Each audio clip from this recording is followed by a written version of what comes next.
सिद्धपुराण ओम नमो अनादि सिद्धपुराण ओम नमो अनादि सिद्धपुराण ओम नमो अनादि सिद्धपुराण लक्षामि नमो लक्षामि नमो लक्षामि नमितो गणेशा कृपा दृष्टि पाहि जपवी मज हे हरिनाम सरस्वती माते बैसजीवी वरी मद सहाय्य करी निरंतर नमो गुरुस्वामी दिव्य ज्ञान मूर्ती जेने दिली स्फूर्ती हरिनामा नमो श्रेष्ठ मुनी महाकवीश्वर भावी नमस्कार पंचतना पद्मनाभ मणी जाणाव अंतरी पांडवांचे घरी कृष्णनाथ नमितो गणेशा कृपा दृष्टी पाहे जपवी मदय हरिनाम विठ्ठला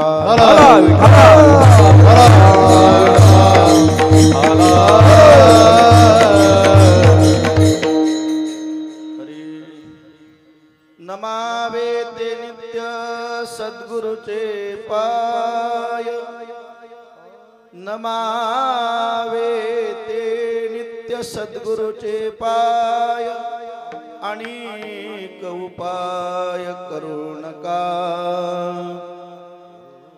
सद्गुरु चरणाविन मानू नका काही, वेदशास्त्र ही तेची सांगी। एका जनार्दनी गुरुचरणाविन, एका जनार्दनी गुरुचरणाची सेवा, प्रिय होय देवा सर्व भावे। गुरुचरणाविन मानू नका काही, वेदशास्त्र देती सांगे। योऽन्त प्रविशा मम वाचमिमां प्रसुप्ता, संजीवयत्य किल शक्तिधरस्वदाम्ना। अन्यांशहस्तचरणश्रवणत्वगादीन् प्राणान् नमो भगवती पुरुषाय तुभ्यं। पांडुरंगा करो प्रथम पांडुरंगा करो प्रथम नमन, पांडुरंगा करो प्रथम नमन। दुसरे चरण संतांच्या, दुसरे चरण संतांच्या, दुसरे चरण संतांच्या। कृपादाने कथिता विस्तार, कृपादाने कथिता विस्तार, बाबाजी सद्गुरुदास तुकाराम, सद्गुरुदास तुकाराम, बाबाजी सद्गुरुदास तुकाराम। पांडुरंगा करो प्रथम नमन, दुसरे चरण संतांची। त्यांच्या कृपादाने कथेचा विस्तारू, बाबाजी सद्गुरु दास तुका। आता हृदय हे आपुले, चौपालुनिया बली, वरी बैसव पावले श्री गुरूंची। आत्मरूपी गणेशू केलिया स्मरण, होय सकळ विद्यांचे अधिकरण। श्री गुरूंचे ते नमस्कार। ओम नमो ज्ञानेश्वरा, ओम नमो ज्ञानेश्वरा, ओम नमो ज्ञानेश्वरा, ओम नमो ज्ञानेश्वरा। करुणा करा दयाळा, करुणा करा दयाळा, तुमचा अनुग्रह लाभो, पावन झालो करा तरी। करुणा करा,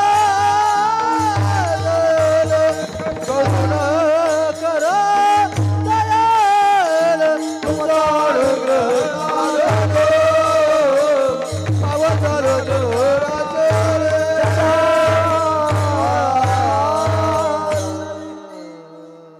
नमो ज्ञानेश्वरा, करुणा करा दयाळा, तुमचा अनुग्रह झालो पावन झालो चिराचिरी।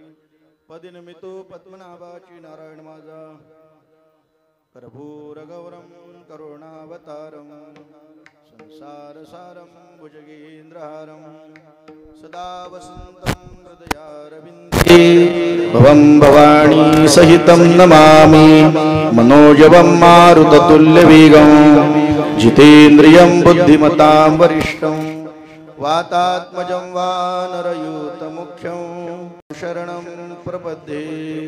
मोठा पुत्राती त्वरे जगदिशे, भूमंडळी धाडिला, कथिले त्या मम सुरवीरा प्रति, बोधक करे चांगला। नामाक्षर बरे अति प्रिय खरे, सांगोनी देव कुळी। शांते सुख हे देवनी करविजे, कीर्तिमयी मंडळी विठ्ठला।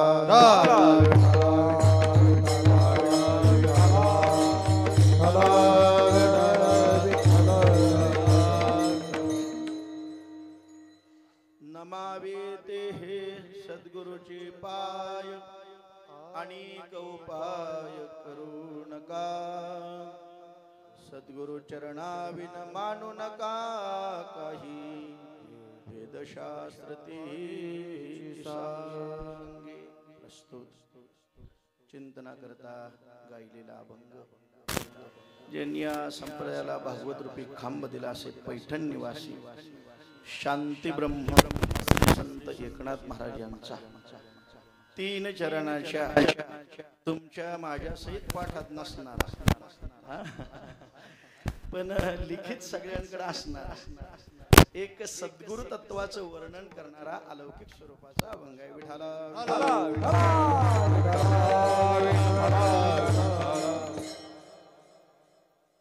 तसं अभंग मी पाठ करणारच होतो, पण 3 अभंग बदलले आत्ताच्या आत्ता.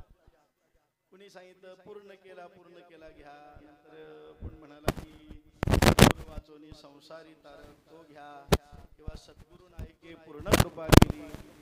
शेवट प्रशांत महाराज म्हणले नाही हा घ्या, हा उत्तम. बाप्पा पण म्हणले मग तोच घ्या. तर त्याने सांगितलंय मग तो पाठ करता करता थोडस दमछाक झाली.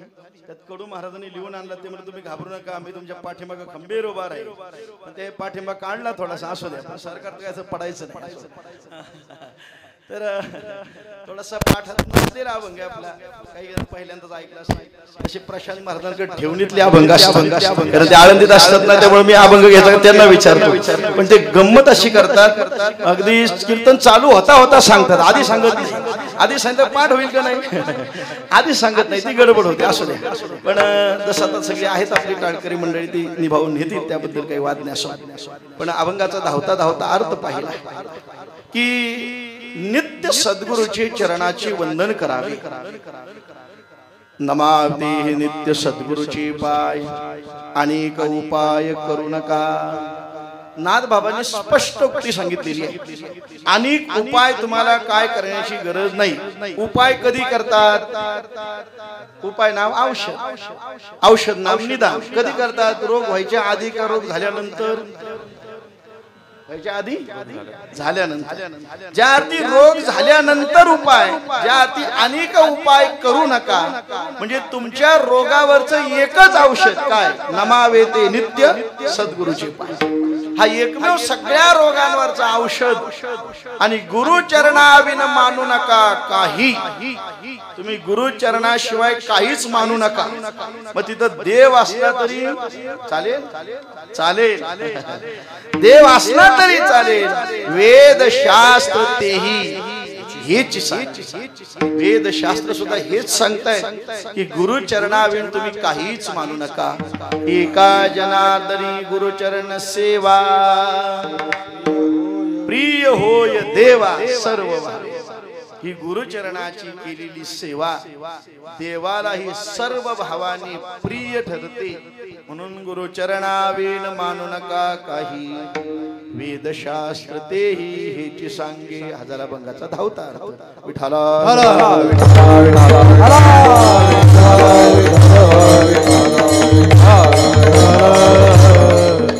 निरूपणाला सुरुवात करत असताना परिहार देणे भक्ताचं कर्तव्य आहे. संत श्रेष्ठ माऊली महावैष्णव चैतन्य ज्ञानोबा यांच्या संजीवन समाधीने पावन असणारे एक क्षेत्र. आणि त्या समाधीला सप्तशतकोत्तर सुवर्ण महोत्सव म्हणजे 750वा जयंती सोहळा. माऊलींचा जन्मोत्सव वर्ष 750वा. आत्ताच नुकता देवस्थान म्हणजे संस्थानाच्या वतीने आणि ग्रामस्थ मंडळ आळंदी यांच्या वतीने भव्य दिव्य असा सोहळा पार पडला. तो ना होतो तो होतो. साखरे सांप्रदायिक अक्षर ब्रह्मयोग अखंड हरिनाम सप्ताह झाला.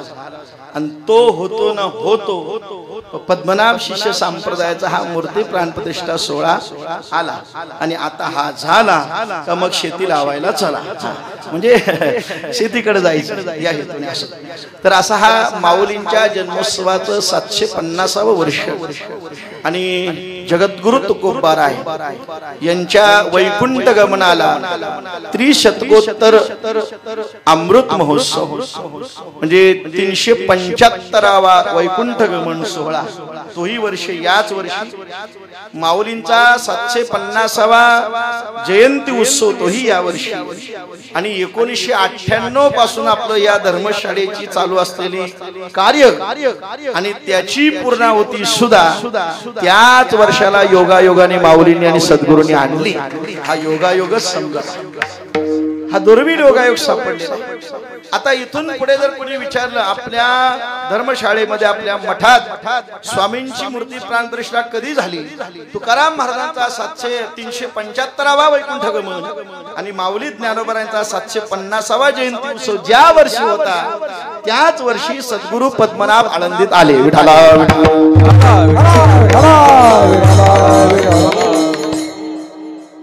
सद्गुरु पद्मनाभाचार्य स्वामी हे पंढरपूरचे नित्य वारकरी होते. ते पंढरपूरची वारी करत, आळंदीची सुद्धा वारी करत. त्या पद्मनाभांनी विचार केला असावा आज सगळीकडे सद्गुरूंच्या मूर्तीची स्थापना आहे. नवे नवे महाराष्ट्र असेल, गुजरात असेल, कर्नाटक असेल, गोवा राज्य असेल, आदी आदी राज्यातून सद्गुरूंच्या मूर्ती आहेत.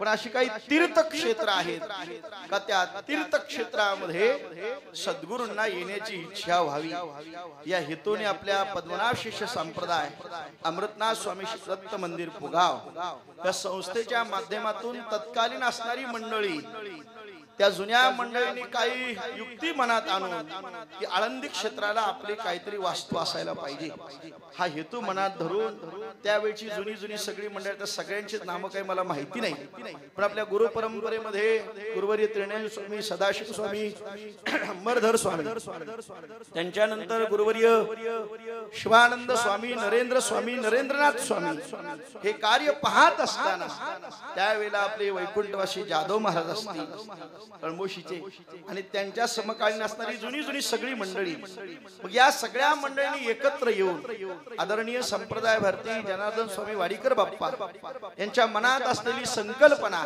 पूर्णत्वास नेण्याकरता ही जागा पहिल्यांदा खरेदी केली आणि त्यावेळेला मंडप टाकला जायचा आणि त्या मंडपामध्ये मांडव घातला जायचा आणि त्यात आपण आल्यानंतर राहायचं. आठवतं का सगळ्यांना? म्हणजे माझी ती तेवढीच वारी मंडपातली एकच झाली. त्याच्यानंतर मग इकडेच आलो आपण राहायला. म्हणजे दुसऱ्या वर्षी झाला आपली तयारच झाली इमारत, म्हणजे पहिला माला. आणि त्यावेळेला ते झोपायचं का नाही म्हणजे माझं आठवण, तुमच्या आठवणीचं चिखल माहिती आहे तुम्हाला, माती माहिती आहे. आणि हिकडची माती म्हणजे एकदा पायाला लागली का ती बुटासारखी चिटकून येते पायाला, कठीण आहे माती. आता ते शासनाने बरं केलंय, इथून मंदिरात जाईपर्यंत काय माती ठेवली. आता या वर्षी आहे थोडीशी रस्त्याला जाईल ती वारीपर्यंत. तर इतकी प्रचंड या ठिकाणी त्रास असायचा. त्यात ते खाली शेतात मांडव टाकलं जायचं आणि मग त्यात असं चटई टाकायची आणि त्यात झोपायचं का खालून त्या अशा गवताच्या काय म्हणतात त्याला, झाडाच्या तोडून बाहेर राहतात त्या काय म्हणतात आपल्याकडे, खुंट्या, त्या खुंट्या अशा खालून टोचायच्या आणि मग झोप लागायचीच नाही. झोपायचंच कशाला, तो अनुभव सगळ्यांना माहिती आहे. आणि मग ते करता करता करता आता आपण कुठं आहोत, 1 मजला, 2 मजले, 3 मजले आणि 4 मजले. आता सरकार परवानगी देत नाही म्हणून, नाही तर पुगावाले काय तसे गप बसले. 5वा सुद्धा टाकला असता पण परमिशन नाही. आता बस एवढ्यावर थांबावं लागेल. आणि हा हेतू मनात धरून या कार्याची पूर्णाहुती म्हणून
संकल्पाचा दाता नारायण पूर्ण करी सर्व मनोरथ. ती सगळ्यांची मनोरथ पूर्ण झाली, पूर्ण केला मनोरथ. घराले घराले घराले कृपाळू. तो योगायोग साधला तसा आपण गेल्या वर्षीपासून मूर्ती बसवायचा विचार आहे, पण त्याला तर काय काय कारण वारीत तर निश्चितच झालं होतं बसवायचं, पण सद्गुरूंच्या इच्छा होती तेव्हा नाही, याच वर्षी बसायचं, म्हणून ते थोडस मागे पुढे झालं आणि तो योगायोग आज जुळून आला. तरी त्यात आधीच हौस आणि त्यात पडला, सगळ्यांचं नाही सांगत मी, मोजक्या जणांचं यायची बऱ्याच जणांची इच्छा होती, पण ते म्हणले महाराज काय करावं, पाऊसच जास्त हो, त्यामुळे ती फाटी भरायची राहिली, पेंडा भरायचा, दाढी कशा पेरायची, पाऊसच उघडत नाही. ज्यांनी वारीला आता इथं आले का नाही कार्यक्रमाला, त्यांच्या शेतावर आता उद्यापासून पाऊसच पडणार नाही, जी आली नाही त्यांची शेतं पाण्याने भरणार.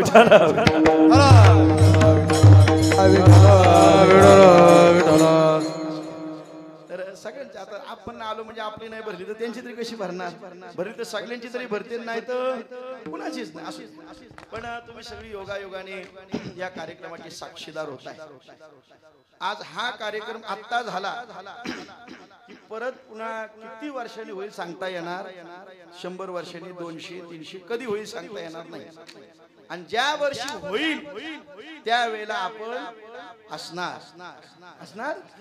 नसणार, म्हणजे याची देही याची डोळा, हा सुख सोहळा आता पुन्हा होणे नाही. वारी दरवर्षी होईल, पण मूर्ती स्थापनेचा कार्यक्रम याच वर्षी, आणि त्या सोहळ्याचे साक्षीदार आपण होणार. आपली पुढची पिढी तुमची म्हणेल काय, आमचे आजोबा, आमचे बाबा, आमचे वडील, सगळीकडनं कीर्तनाचा, भजनाचा, हरिपाठाचा, काकड्याचा आवाज, ही रस्त्यावर प्रचंड गर्दी, इथना उरक उत्तर लोक, चहा वाल्यापासून ते काय अजून बिस्किट वाल्यापासून ते प्रसाद वाले, सगळ्या गर्द्या. तेवढं थोडस चुकल्यासारखं वाटतंय, बाकी येता असल्यावर वाटतं आपण कुठं आलोय असं वाटतंय, वारीलाच आल्यासारखं वाटतंय. त्यात अजिबात काही फरक नाही, तेवढाच फरक राहिला. असू द्या, तो आता वारीला आल्यावर आपला निघून जाईल तो सुद्धा फरक. पण असा गोड सोहळा या ठिकाणी संपन्न होत असताना ज्यांच्या पावन उपस्थितीमध्ये हा कार्यक्रम पार पडत आहे, असे अखिल भारतीय पद्मनाभ शिष्य संप्रदायाचे सर्व गुरुवर्य संप्रदाय भारती, आमचे आदरणीय मधुसूदन स्वामी असतील, आदरणीय हंसराज स्वामी, आदरणीय ब्रह्मानंद स्वामी, आदरणीय वासुदेव स्वामी, आणि 2 भारती येऊ शकले नाहीत, आणि आपल्या सर्वांचे मार्गदर्शक गुरुवर्य जनार्दन स्वामी वाडीकर बाप्पा, आणि सर्व अखिल भारतीय पद्मनाभ शिष्य संप्रदाय विश्वस्त व्यवस्था, हे विश्वस्त सहखजिनदार, सरचिटणीस, सहचिटणीस असणारे, सहखजिनदार असणारे आमचे कमलाकर केणी महाराज असतील, आमचे प्रकाश महाराज पाटील असतील, आणि सर्व माजी विश्वस्त, आजी विश्वस्त, ही संप्रदायातील सर्व थोर विभूती मंडळी, आमचे तानाजी पाटील महाराज असतील, आणि पालघर पासून, सांगली पासून, साताऱ्यापासून, अगदी सोळू पासून, सोळूची सुद्धा सगळी मंडळी आली आहे. ते सोळू आले म्हणजे गावालेच आहे, तिथले ग्रामस्थ आहेत ते. सोळू म्हणजे हाकेच्या अंतरावरती, आणि म्हणून त्यावेळी सुकीर्तिमान स्वामींचं गाव म्हणजे सोळू. त्यांनी पालघर मध्ये हरिभजनी धवलेली जग आणि चुकविलाला ग कलिकालाचा असा संप्रदायामध्ये त्यावेळेला कीर्तनाच्या माध्यमातून जनजागृती केली, संप्रदायाचं ज्ञान घराघरापर्यंत पोहोचवलं. त्यांचं गाव सोळू, आणि म्हणून अशी सोळू पासून मंडळी, पालघर पासून मंडळी, या मुंबई पासून मंडळी आलेली आहेत. सर्वांचं या ठिकाणी पद्मनाभ शिष्य संप्रदाय अमृतनाथ स्वामी श्री दत्त मंदिर पुगाव या संस्थेच्या वतीने हार्दिक स्वागत. उद्याचा होणारा कार्यक्रम फार मोठा आहे, आणि या कार्यक्रमाचे आपण सगळे साक्षीदार होणार आहोत.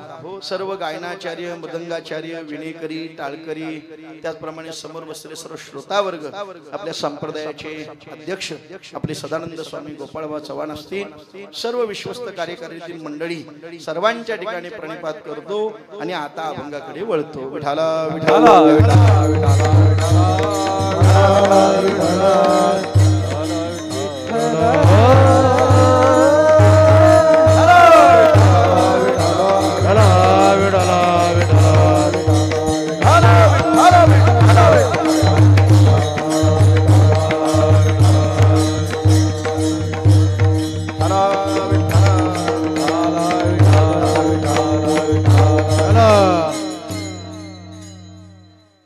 आज तसं मी अभंगाकडे बोलणारच नाही. आज सगळे आपले अनुभव कथन करायचे, सगळ्यांना कुणाला कसा अनुभव, कुणाला कसा अनुभव, या अनुभवातून आपण जगत जगत या सोहळ्यापर्यंत आलो. आज गोड अशी या ठिकाणी ही इमारत उभी राहिली, सगळ्यांना आनंद वाटत आहे, सगळ्यांना सांगताना आनंद होतो. ही इमारत एक तालुक्याची नाही तर 3-4 तालुक्याची आहे, मुंबईची आहे, सुरतची आहे, पालघरची, सगळ्यांचीच आहे. सकळासी येथे कलियुगे उद्धार हरीचा. आणि म्हणून सद्गुरु पद्मनाभान स्वामींची मूर्ती आज अनेक राज्यांमध्ये आहे, पण या तीर्थक्षेत्रामध्ये असावी या हेतूने स्वामींचीच इच्छा झाली. आले स्वामींच्या मनात येथे कोणाचे, त्यांच्या मनात आलं मला आता आळंद क्षेत्राला जायचंय. आता पण म्हणू लागेल आळंदी तो झाकी आहे, पंढरपूर अभी बाकी आहे. म्हणजे अजून आपल्याला पंढरपुरात सुद्धा स्वामींना बसवायचंय, हे आपण कधीच विसरता कामा नये.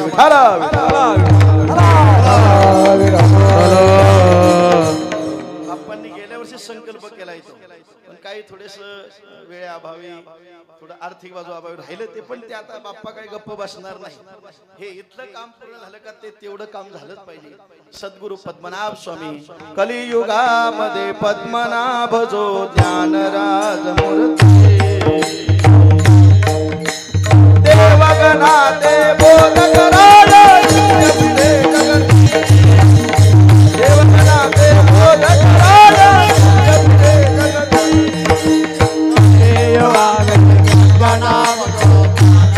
राजमूर्ती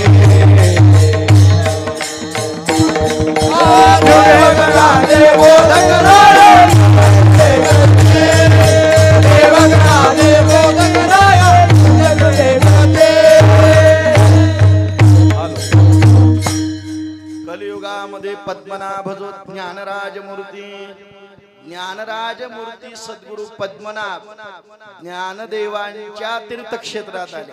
ज्ञानराज मूर्ती कुठं बसणार आहे? ज्ञानदेवांच्या नगरीत. ज्ञान ज्ञानाचं मिलन. विठाला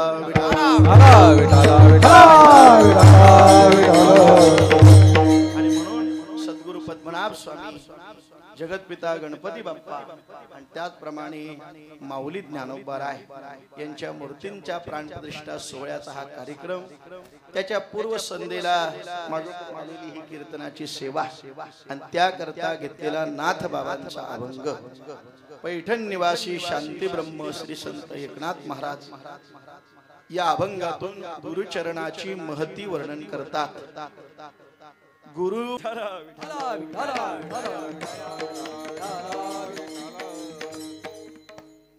आहोत आपण? हा, आळंदी तेवढं लक्षात ठेवा. कीर्तन जाऊ द्या कुठं जाईल तिकडं. विठाला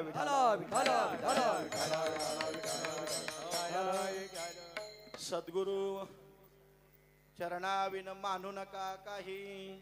सद्गुरु चरणाशिवाय जगात काही मानू नका. गुरु चरणामध्ये इतकी ताकद आहे की भागीरथीने जरी वडील होते पण सद्गुरु तत्व म्हणून मांडले. अरे दगडाच्या नंदीला उठवलं आणि त्याचं दूध काढलं. गेलेले तुकोबारांना परत बोलवलं. एवढी ताकद शिष्यामध्ये आहे. पण त्याच्याकरता गुरुचरणाविन मानू नका काही. गुरुचरणाशिवाय काही मानायचंच नाही. गुरु आपल्याला काय देतात? ज्ञानाने परिपूर्ण करतात. ज्ञानाने परिपूर्ण करणारे सद्गुरु आहेत. पण काही काही उपकारी अपकारी सुद्धा ठरतात. केलेल्या उपकाराची जाण विसरतात. पण जरी विसरले तरी कुणी कुणाला कमी समजू नये. विठाला विठाला विठाला विठाला विठाला कुणी कुणाला कमी समजू नये. फार जग विचित्र आहे. माणसाने केलेल्या उपकाराची जाणीव ठेवणे महत्वाचं आहे. गुरुचरणाविन मानू नका काही. अरे गुरुंनी काय केलं? भवसागरातून बाहेर काढलं. सतरती आणि सलोक तारियती. स्वतः तरतात आणि समाजाला घेऊन तरतात. ते संत आहे, ते सद्गुरू आहेत. आणि म्हणून त्यांचे उपकार आपल्यावरती अनंत आहे. काय सांगू मी आता?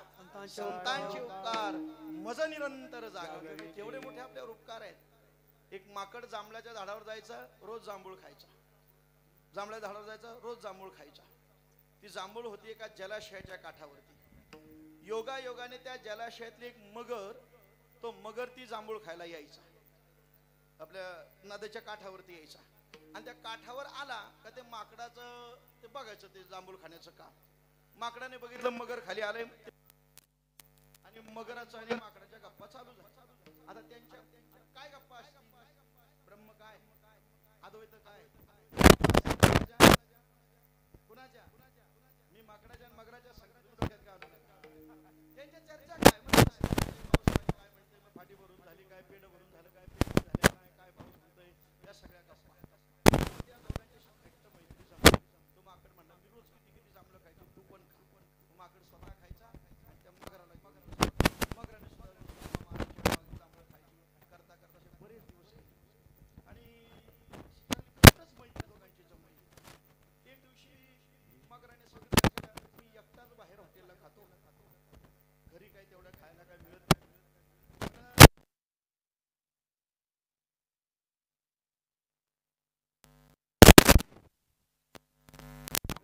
मगरीला म्हणलं न्यायची माकडाने मगरीसाठी दिल्या मग ते सगळं बाजू. आता मगराने मगरीचं नाव सांगितलं पॅकेट वगैरे भरली आणि मगर घेऊन पुन्हा खाली आला पाण्याच्या तळाजवळ. मगरीला म्हणलं हे बघ काहीतरी वस्तू पार्सल उडविली माझ्या मित्राने दिली. मग तिने सुद्धा ते जांभळं खाली